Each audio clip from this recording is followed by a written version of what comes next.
প্রিয় ভাইরা, আইন শৃঙ্খলা বাহিনীর বলছি, আপনারা কেউ ভিতরে ঢুকতে দিবেন না। তারা বলতে পারবে আমরা মাজারের লোক, এই লোক সেই লোক।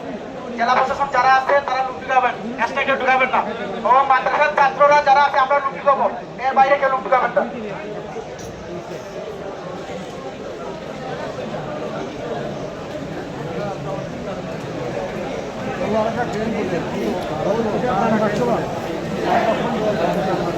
মহিলা